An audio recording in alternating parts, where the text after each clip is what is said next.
Welcome to the Starborne Frontiers New Player Guide. In this video, I'll show you how to progress your account to clear the brutal campaign and the entire Abyss story within your first week of play. This guide uses units that every player has access to and no purchases are required. I built this progression path from multiple new account playthroughs. Everything here is achievable within 7 days with a little dedication. By following this path, you'll clear the entire Abyss story in your first week, just like I did. Let's get started.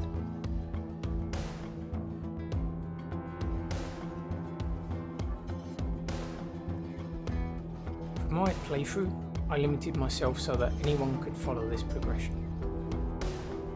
Here are the restrictions that I used. I do not recommend that you follow these. I didn't use any promotional codes or any solid clouds in-game mail rewards from patches and so forth. I did not sign up for the newsletter. I actually pulled Yazid naturally early on and decided not to use him until I unlocked him through the Abyss story. I didn't participate in the arcade event that was currently live. I didn't pull any specialist beacons except what was required of me. No engineering points were spent, no legendary units were pulled or used. In short, there were no bonuses, no special events, no advantages. I didn't spend any money. This is going to make things much harder for you if you do this. It was very hard for me, but I still managed, with all of these restrictions, to complete the story Abyss within 7 days of play.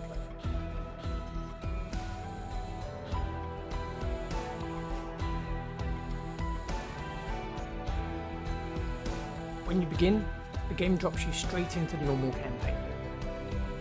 The first goal is simple: win battles without losing any units before the counter reaches 0 for the rounds. This gives you the maximum rewards for your campaign track. At the end of the normal campaign, if you complete everything with 3 stars, you'll get a specialist beacon. To keep earning 3 stars, you'll need to rank, level, skill and equip your units appropriately. Understand affinity advantages and use positioning to your benefit.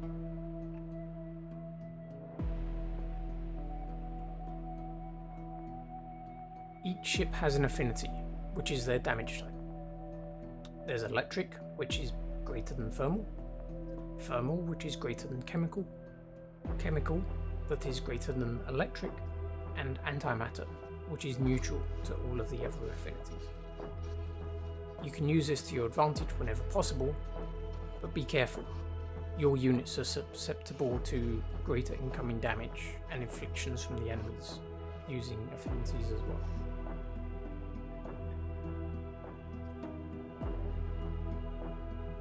During your playthrough, you should recruit at least 2 epic attackers as soon as you can. You can do this by spending your expert or epic beacons as soon as you get them. Baseline epics will outperform fully leveled rares in most cases. You should have your epic team assembled and leveled enough to push into Abyss Depth 10, usually when you're some way through the hard campaign. After clearing all of the fragment battles through Abyss Depths 1 to 10, you can recruit Yazid. You should immediately replace Shepard as your main defender, unless you were lucky enough to pull someone even better. If you're using Yazid, at this point you should have a couple of epic refits available. These are gained through the campaign and the commander's path. If you put these in your Yazid, he'll gain a bonus that allows him to heal up whenever he would normally die, and he also becomes immune for a round. This is very strong and allows him to outlast most other defenders. You'll get Shelter early on. She'll carry you through most of the starter content. If you were lucky enough to pull Volk or Salvation, you should replace her with those. They are great units, but without those, Shelter is going to be your only real healer until you complete the story of this. Your early game epic team will usually be something like this: a defender, a supporter, and 3 attackers. Now you might sub out one of the attackers for a second supporter or defender, but generally this works for most players. You'll get Pallas during the campaign. Pallas is a great electric epic attacker, and she attacks the back of the row. She also has her own healing, which is advanced even further by adding a couple of refits to it. A rare starter attacker that you'll pick is fine to use. You probably don't want to take that unit beyond level 40.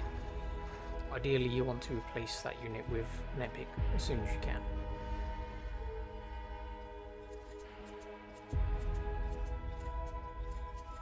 Rank and level your units whenever possible. It speeds up battles and increases your chance of 3-star clears. Rare units should stop at rank 4 or level 40 except for Shelter. Shelter should go up to level 50 as soon as you can, unless you have pulled Vault, Salvation, or maybe a legendary healer.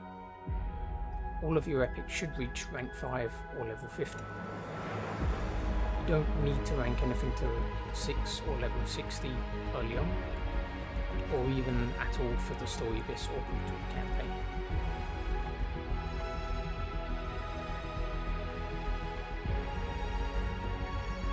By day 4, most of your time will be spent farming neurons, XP, credits and equipment.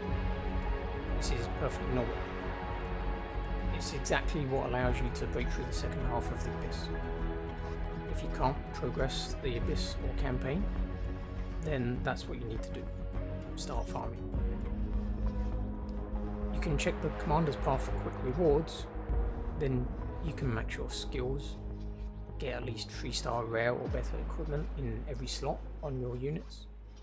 Ensure all units have level 8 or higher equipment. Get Yazid into level 12 to 16 equipment with HP percent and defense percent as the main stat in the lower 3 slots. This will make him extremely tanky. If you want to work on specifics rather than general upgrades, then before farming, identify why you're stuck. Is your defender dying in the first round? Does your supporter not heal enough to allow you to last long?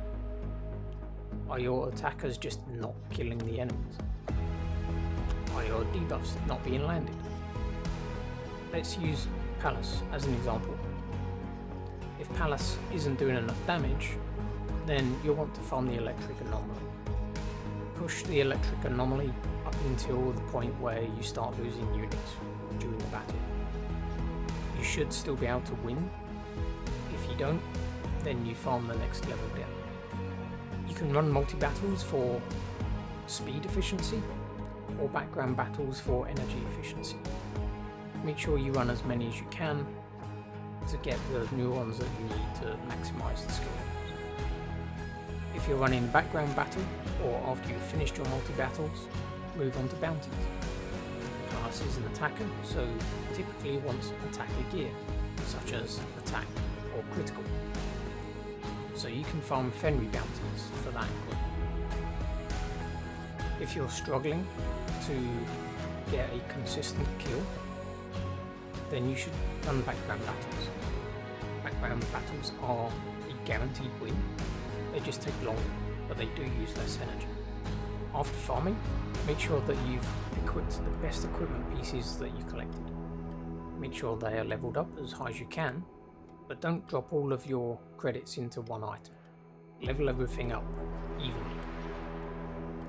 Make sure that the skills on your units are maximized. That makes a massive difference, and most attackers get at least 100% increased damage. Make sure that all of your epic units are level 50.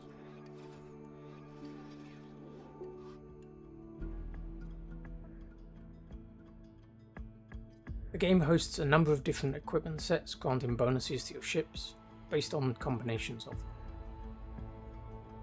Most sets require 2 items of that set to be equipped to gain the bonus. Some of them require 4, such as Boost and Burner. Sets are available through Campaign, Bounties, Abyss, Arena, and the Workshop. You can ignore these set bonuses early on, but it's recommended to use them unless you have a really good piece that outweighs the set bonus. For instance, if you have a 20% attack substat on one of the equipment items, then it doesn't matter if that's the reflect set. That's a bigger bonus than you're going to get from equipping 2 pieces of attack set.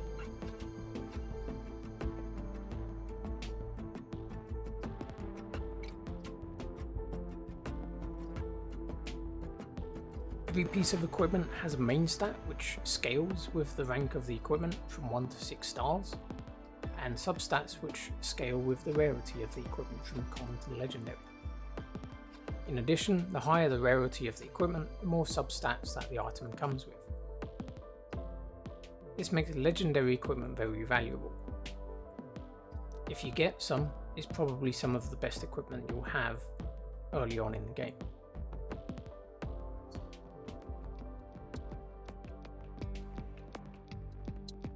The difficulty of the story abyss spikes after Ignis on depth 15. Deadbeat on depth 16 is one of the hardest bosses to beat.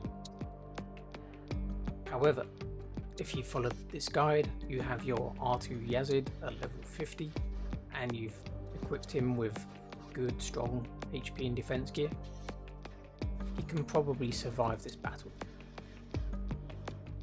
Deadbeat inflicts bombs and inferno, which can kill a unit from full health in one round. If your defender has high security and high effective HP, then the bombs may not be inflicted, or he may survive. You can farm Mama Maglienza for protection gear. This is a great way to get high effective HP and security. A rank 5 protection software with security main stat at level 16 gives 100 security when combined with a second protection piece. Yazid has 21 security baseline. With 4 more protection pieces, you can reach 161 security before any substat rolls. If your defender is geared well, you don't even need a healer on this fight. You can just have 4 attackers and they should be able to clear up the boss before Yazid dies. On depth 19, you'll run into Nizar Idris. This is a very difficult boss, and I only just about made this through RNG. Nizar applies Siphon Repair to the 2 highest current health units on your team. So you need your strongest units to be able to reduce incoming damage or heal themselves. By now you should have Palace and Yazid at refit 2. Palace will self-heal. This makes her a regular target that isn't going to die. Yazid will also self-heal when he would normally die. This gives him an extra round or 2 in the game before he is defeated.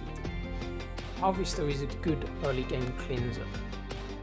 So Harvester will remove the debuff, so Siphon Repair will not apply in the fight while using that unit. I actually use Harvester on most of my fights throughout my playthrough, as she applies very important offensive buffs to your units, as well as cleansing debuffs. If you are lucky enough to get Volk, you can replace Harvester and Shelter in one go. He will apply the same offensive buffs, just stronger versions. He's a much stronger single target healer, but he doesn't have the cleanse. This shouldn't be an issue on this fight, as long as you can out-heal the incoming damage. If your units aren't crit capped, i.e. they don't have 100% crit rate, then expect RNG on this fight. If you're very close to winning, but you're not getting crits all the time, you can just retry until you succeed. This is exactly what I did, so it should work for you too. The final fight of the Abyss is Entropy. Depth 20 should be straightforward once Nizar is down. If you've beaten that boss, then your squad is pretty powerful and should sail through this depth. However, Entropy is another difficult boss. Once you've made it to Entropy, you should have the 100 shards that you need to summon higher. So if you're having problems with heals, survivability, Diane can be used to apply cheat death on her charge, as well as do global battlefield healing without needing to be next to the units that she's healing. If you beat Entropy by day 7, you've officially completed the Abyss story in your first week. Congratulations.